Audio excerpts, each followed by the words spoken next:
Rajesh Kumar Ravi, who is the Senior Vice President of Institutional Research at HDFC Securities. Rajesh, welcome to the show. Let me start off by asking, at first, I want a quick view on how will H2 shape up. Will it be better than the first half? Will we see some green shoots in the cement space? Hi, good afternoon. So yes, the second half, the outlook is for sure positive versus the first half. As you rightly pointed out, first half we have seen demand, flattish demand after the industry was growing at 10% plus when the preceding 3 years. We have seen a flattish volumes in H1. However, for H2, there is hope, among major players that the industry should see 10% or, at least volume growth. Q3 so far the growth number hasn't picked up meaningfully, at least for South, and all the numbers which we are hearing is flattish to marginal decline. But net net there is a hope that the demand should start to look up because the elections is over, and there is a pickup in the government project awarding and execution. On the pricing front, again, first up we have seen cement prices continue to drift. Last time we had seen major price increase had happened in the month of September last year. After that, prices have been drifting lower. Now we expect this trend to get arrested, and we have seen some price uptick happening in the month of October and November. And for the quarter as a whole, we are expecting at least 2% of realization improvement on a sequential basis. So margins apparently have bottomed out on the lower side in Q2. We should see at least 200 rupees margin recovery in Q3 quarter on quarter, and another 200 rupee odd in Q4 quarter on quarter. And we are premising this predominantly 100 rupees each through realization improvement and 100 rupees odd through operating leverage gains. Rajesh, but you said Q3 demand has been weak even now, at least in the start of. So only could you expect a pickup only in Q4? And if so, and you have a quarter of again a muted demand scenario, in terms of a whole year figure, will that actually translate into at least high-digit volumes for the space? So see, Q3, these are preliminary. October numbers have not been great, but if prices are improving, there has to be some sensibilities, some rationality on the demand side also, which should be backing up the price improvement. So we're expecting the volume should be better off compared to H1 in Q3 and Q4. The momentum should, the pent-up demand should digit. On the lower side, it should be so. If Q3 is say a low single digit, Q4 grows by 10% plus, we should be looking at 3 to 4% sort of volume growth for FY25, which is not at all a great number, but at least a positive trend. And then most of the spillover impact should look up in FY26. Right, Rajesh, a quick question in terms of pricing, right? Now, a couple of notes that do mention that a price hike of 10 to 50 rupees per bag that could be expected in November. How are you looking at it? Do you think prices have bottomed out from here on, and how much, according to you, should be the price hike that should be on the cards for the cement companies to see this kind of a revival?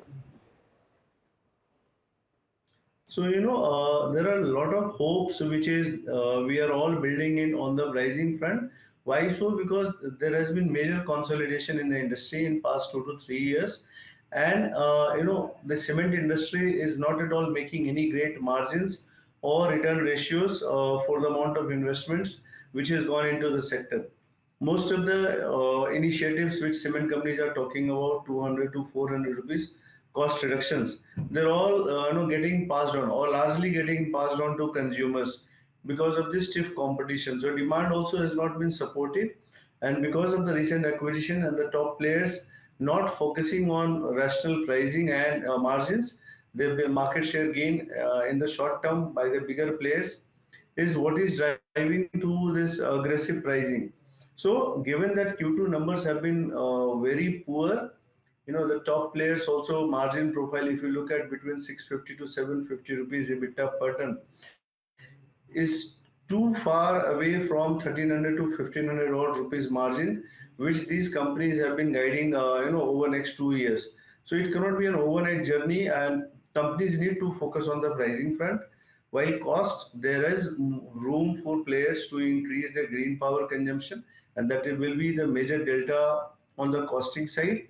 That also has some limitations. So pricing, we expect that the consolidation should start playing out, if not in FY25, the rub-off effect of the same should start looking up in FY26 and onwards, and hence margins should look up north of 1100 odd in FY26 versus 850 900 odd, which we are targeting for FY25 at industry level. Got it, Rajesh. So, with all these factors into play, consolidation, pickup in pricing, better demand expected, which players do you feel are well placed? What would your top picks be?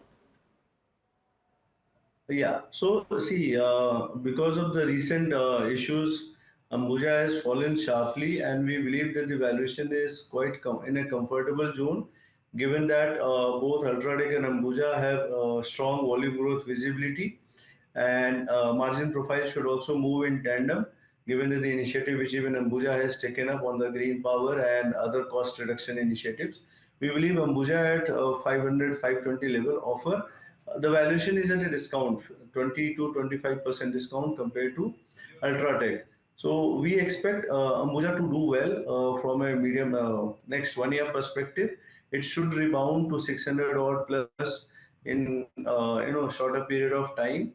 Ultratech obviously is a good play, but given the valuation is already on the higher side and prices, major price uptick visibility is still far off, we believe there is still some time one should wait and watch.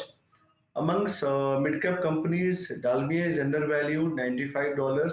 A concern which Dalmia is facing is predominantly, will they be able to recover the volume growth 10% plus with steady margins? And when I say steady margins, it is north of 900 rupees odd per ton. If they are able to deliver that, the valuation is extremely undervalued, and it should see a run up. Yeah. The topics coming in there, an interesting one, Ambuja Cement, which is on the day's highest levels, Dalmia Bharat, and you have Ultratech Cement. Thank you, Rajesh, so much for joining us on the show and sharing your views.